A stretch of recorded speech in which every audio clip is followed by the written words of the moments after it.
He wrote a book about working 4 hours a day. It took him years of 12-hour days to finish it. The irony sat there on the page, right in the introduction. He said it himself. The book about rest required him to stop resting. The book about boundaries ate all his boundaries. He worked nights, he worked weekends, he worked until the thing about not working was finally done. Then he published it. The manuscript had a deadline. Of course it did. Books about rest still have contracts. Publishers still expect delivery dates. And so he wrote. He wrote in the morning before the day started. He wrote at night after everything else was done.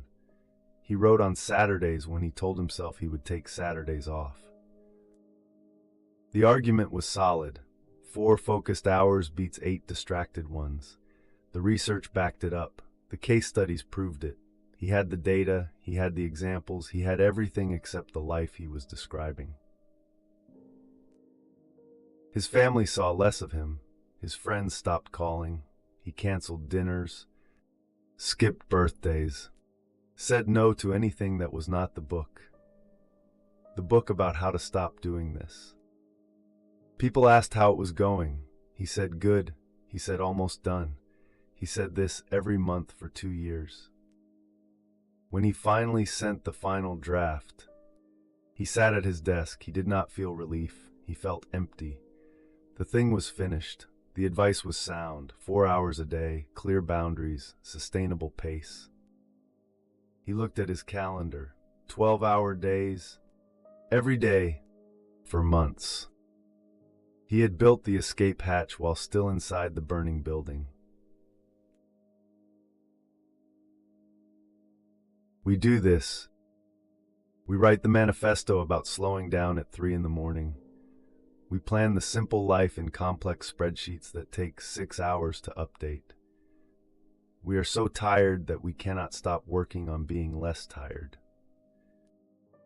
The trap has a name now. The trap has a framework. The trap has a book we can buy, and still we are in it. We believe the solution exists.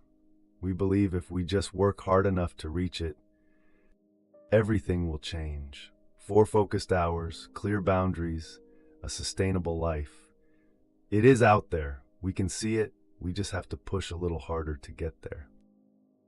So we push. We sell the solution, but we have not found it ourselves. We teach the method, but the method has not saved us yet. We become the expert on the thing we are still trying to escape. And in the becoming, we lose the thing we were trying to find. There is something that sits in my chest when I think about this. It is not judgment, it is recognition. How many times have I done this exact thing? Worked myself to exhaustion trying to build a life that is not exhausting. Stayed up late planning how to go to bed earlier. Skipped rest to research rest. The cruelty is not in the irony. The cruelty is in how invisible it is while it is happening. It feels necessary. It feels like the last push. Just finish this, and then everything will be different. Just get the system in place, and then the system will save you. Just build the framework, and then the framework will hold you. But frameworks do not hold us. We hold the frameworks. And if we are already collapsing under the weight, adding another structure does not make us stronger. The book got done. The life it describes did not show up.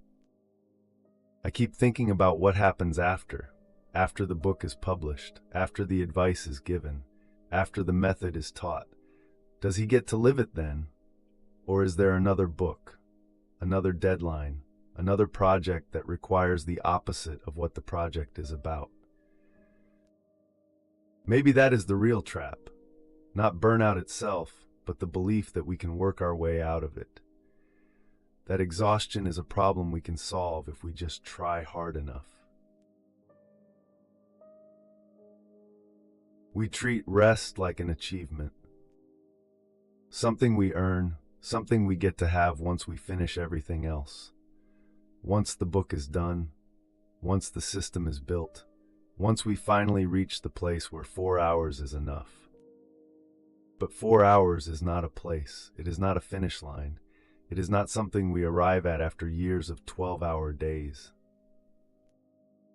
It is a choice we make today or we do not make at all. The 4-hour workday might be real, the math might work, but getting there by working ourselves into the ground is not getting there. It is just burning out with a plan. We know this, somewhere we know this, and still we do it. Because stopping feels impossible. Because the project is almost done. Because we have come this far and we cannot quit now. Because if we do not finish the thing about rest, we will never rest. The logic is airtight. The logic is also a lie. Rest is not the reward for finishing. Rest is the thing that makes finishing possible. And if we cannot rest until we're done, we will never be done. I think about the people who read that book, the ones who bought it hoping for the answer. They got the answer. 4 hours, clear boundaries, sustainable pace. What they did not get was the 12-hour days it took to write it, the nights, the weekends, the years of doing the opposite. Does that make the advice less true? No. The advice is still true, but it makes the path there more honest. There is no clean way to end this. No lesson that ties it together, no method that fixes it. Just the question that will not leave. If the 4-hour workday exists, what do we do with the years it took to get there? Do we call them necessary? Do we call them worth it? Do we tell ourselves the suffering was the price and now we get to collect? Or do we sit with the possibility that we are still in the trap, that we have just found a way to make the trap look like progress? What are you working so hard to build that you have no time to live it? When did rest become another project on the list? And if you got the 4-hour workday tomorrow, would you even know what to do with the other 4? The Flawed Seeker. New reflection every day. We are all still figuring this out. Find more at theflawedseeker.com.